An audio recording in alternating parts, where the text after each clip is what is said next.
So I tripped on psilocybin and met and spoke to an entity. No, I'm not in character right now, and yes, this is all 100% true. I wasn't sure I was going to talk about this on the internet, but it was probably one of the most profound experiences of my life. And I feel like culturally, we've probably gotten to a place where it's okay to talk about, and I'm not that employable to begin with. Okay, some disclaimers to get out of the way. I'm not advocating for anyone to do this. Some of this is going to sound more like a cautionary tale. And my experience was just my experience. This does not mean this is what does happen or would happen to anyone else. Okay, that's out of the way. I wrote down some notes here. We're going to start by talking about the setup. So this was absolutely not random or spontaneous. I've been thinking about doing this for years and researching to the best of my abilities to know what I was up against. So when I finally felt like I was ready and the right setting made itself available, here's what I did. I took a tiny microdose, and apparently I'm not supposed to talk about exact amounts online, but a very small microdose several days before I planned on doing the actual dose, because I wanted to know how my body would react, and I wanted to make sure I wasn't going to have an allergic reaction or something. I took a microdose in a park with a friend I trusted. We were actually in a park that was in eyesight of a hospital, and I virtually had no reaction. I felt maybe a very, very tiny bit of euphoria. I felt like I was having a great time, but nothing that was strong enough to rule out a placebo effect. But anyways, the microdose went fine, so I felt comfortable doing an actual dose several days later. And that was up at a cottage with a few friends who all had prior experience. And the cottage wasn't too lost, by the way. We were still close enough to civilization if anything went wrong. This is all several months ago, by the way. I also want to say as part of the setup that up until this point,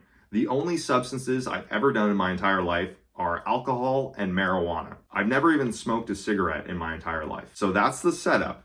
Let me take you through the trip. We're up at the cottage. It's the middle of the day, beautiful day, sun is shining. Now we made tea with magic mushrooms, and the dose I took, which I'm not supposed to say online apparently, but I'll say it was the lowest dose you can take that still counts as a full dose. Definitely not the amount that people talk about with heroic dose. And it's probably important to say that one of the friends stayed sober so they could look after us if anything happened. So we drank the tea, and then we went on a little walk because I was trying to find worms to go fishing later, of course. So we're just hanging out. It's a beautiful day. We're flipping over rocks looking for worms. And in about that 20, 30 minutes, I started to feel a little different. I felt a little woozy, a little unsteady, kind of tired, like I wanted to sit down. So my buddy suggested that we go have a seat by the dock. There was a boat attached to the dock, fully secured. Don't worry, we weren't out on the boat, but we just used it for seats. And when I sat down, it really started to hit me more. I felt very physically heavy, not too far off from being tipsy off alcohol. And this is when I started to get the visuals. I was sitting on the boat looking at the trees, and they started to be slightly distorted. It was almost like they were pulsing or warping, just slightly though. It was as if the movement from the wind was exaggerated. Also,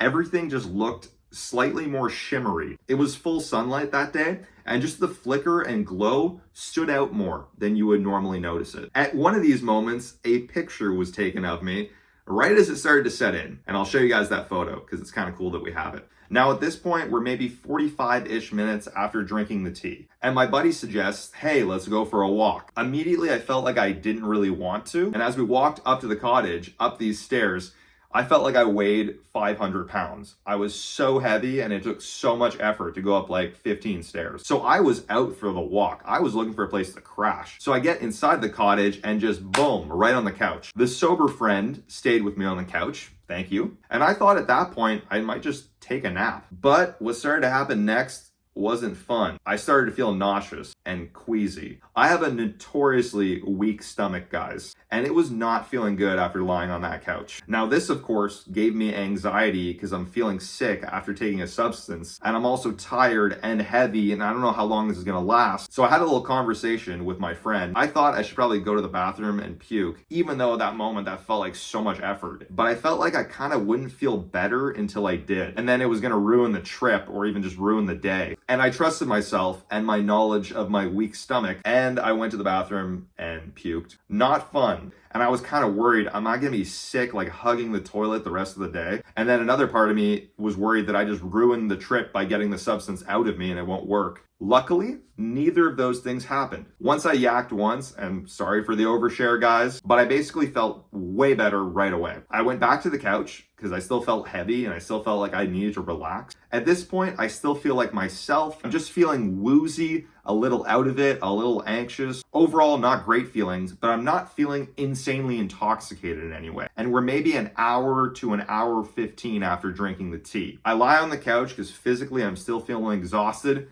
I close my eyes, and that's when the trip really fucking began. This is the part that's hardest for me to remember, unfortunately, even though I took notes immediately after the trip. But in my research, I knew for psilocybin therapy, they have your eyes covered, they have your ears covered, and you're lying on the couch in a very relaxed position. And I guess probably because I was feeling anxious and had just been sick, that's exactly where I felt like I needed to be. It felt like that setting was calling me and the best way for me not to get more anxious. So my eyes are covered, I'm in the corner of a couch, there's not much sound going on, I still have my sober friend next to me in case I need them. And all of a sudden, there is someone else in my brain. This is so difficult to put into words. An entity is the best word I found. You know how you have that inner monologue in your head, the voice in your head, your consciousness? Now imagine there is someone else, completely different, completely separate, in your head with you,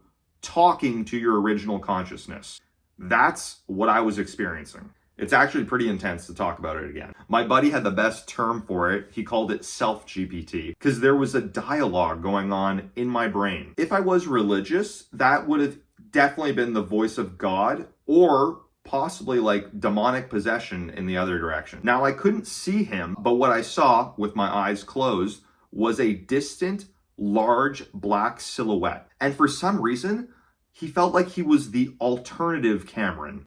I know, it's wild. And we were talking back and forth for quite a while. Unfortunately, I can't remember what we were talking about for the most part, although I know he was egging me on to go find him. And I felt very unsure with him. I've heard in indigenous practices, they sometimes refer to this entity as the teacher or the trickster. I felt like I was getting the trickster treatment. This was super intense. I felt like through that whole section, I was right on the edge of a panic attack or a bad trip. And then I started randomly shaking, not like a consistent shake, but like these spasms. That freaked me out. And my buddy could tell I was having a hard time. So he really suggested we go outside for a couple minutes. And even though I didn't really want to, I'm like, okay, let's try. And surprisingly, I was able to get up. And it's almost as if I was kind of pulled out of that section of the trip. And I went outside and I didn't feel so heavy. Now outside, I was still getting some of those visual trips, especially with the glimmering light. And I felt like I was on an intense upper. I've never taken an upper other than caffeine. This felt like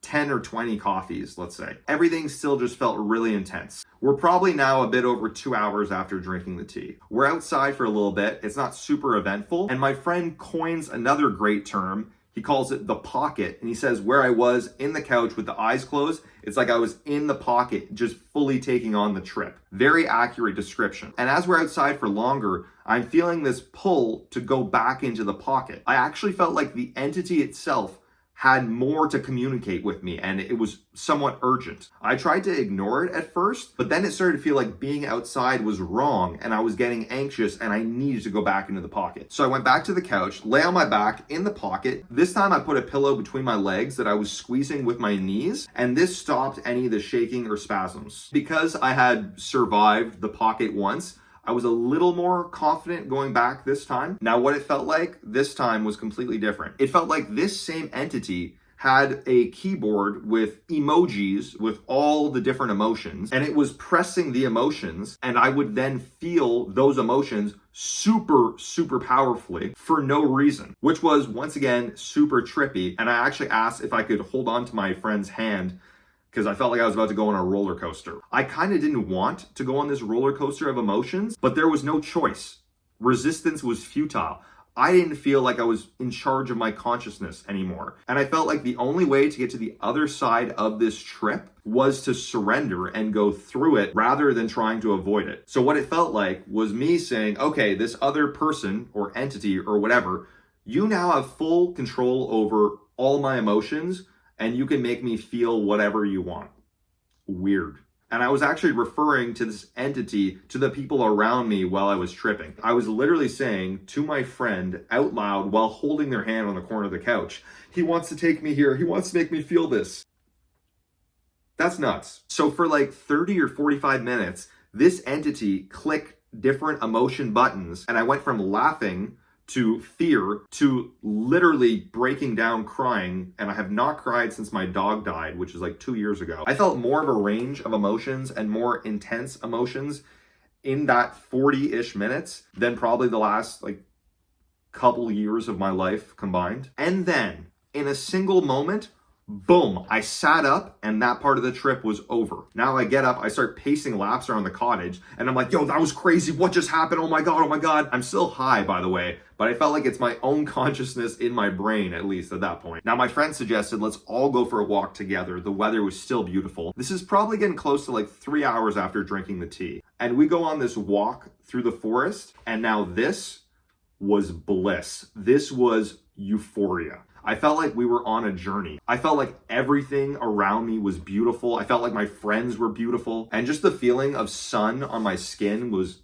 bliss. I was yapping a lot. I still really felt like I was on an upper, like 10 or 20 coffees. Nothing super crazy or notable happened. It was just like an hour 15 of this magical, perfect walk. And by the time we got back, I was starting to sober up a little, and I immediately took out my phone and wrote down everything that you guys just heard. Guys, I have 3 other sections I want to talk about, which are takeaways, why did I do it, and am I still an atheist? But this is a huge amount of footage I'm looking at right now, so I'm gonna have to stretch it into a part 2. Keep your eye out for that next video.